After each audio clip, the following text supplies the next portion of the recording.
I spy with my little eye. Greetings, dear listeners. Recently, I received the following email from a listener in St. Catharines, Ontario, where I lived many, many, many years ago. I share it with you now with his permission. Hey, Warren, I understand you lived in St. Kitts. I live in a high-rise just across from the Penn Center shopping mall. Warren here. Laugh out loud. I used to live in a townhouse on the same street as the high-rise in question. Now, back to the email. Like a lot of people, I worked at home during the pandemic. I'm divorced and live alone. And I don't mind telling you that for several months I was pretty lonely, especially when many of the local businesses were shut down. I was so hungry for human contact, to see people, that I did something I never did before. I started watching them through binoculars, using a pair of glasses my ex-wife gave me. Oh, I never did anything creepy, like looking in bedroom windows. Most of the time, I just looked at activity in the mall parking lot, at passing cars, or at people on the street. Although, I will concede that I probably paid greater attention to the women than the men. I also started listening to music or to scary story channels like Mortis Media to help me sleep at night. And I want to tell you about one particular night last spring. I had fallen asleep on my living room sofa, listening to Mortis, and I was woken up by a loud advertisement. My phone told me it was 3:43 a.m., the coldest part of the night, the time when most people who are going to die tend to pass away. For some reason, I was drawn to the window and did a quick scan with my binoculars. I don't know why I did this. I just felt compelled. I mean, it was the middle of the night, so it was highly unlikely there would be anyone about. Highly unlikely. Still, I did a quick scan of the parking lot, which was lit up, even though it was the middle of the night. And that's when I saw it. It was over by the construction area where the old Sears store used to be. It was tall. I think that's what attracted my attention. It had to be at least 7 feet in height, dark gray or black in color. I focused and took a closer look, and it was a good thing I had the strap around my neck, else I would have dropped the glasses. The thing, for it was a thing, not a human being, was cadaverously thin, emaciated, with arms almost as long as its legs, arms that ended in long, vicious claws. But it was the eyes that arrested my attention.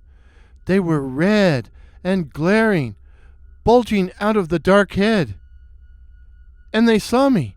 Yes, I know, the thing was a quarter mile away, but it saw me, made eye contact with me, and smiled, showing a mouth full of sharp teeth which seemed to glow in the darkness. And it knew I was looking at it, and it was looking back at me, and it knew where I lived. I was immediately overcome with an overwhelming sense of dread, and putting the binoculars down, I closed the curtains and went off to bed. I thought I would have trouble sleeping, but I fell asleep right away, and then suffered the strangest dreams. I dreamed I was in the midst of a deep, dark wood and huddled alone, staring at the flames of a crackling fire. But I knew something was watching me from the surrounding darkness, something that intended to harm me the instant the fire went out. And as I sat there, it spoke to me, not out loud, more like in my head. And it called me by name, called me by name. And as I watched in dread, the fire began to go out, to dwindle, to fade away to nothing, as the darkness took control.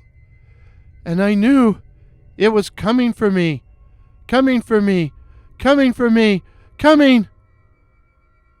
I woke up in a cold sweat.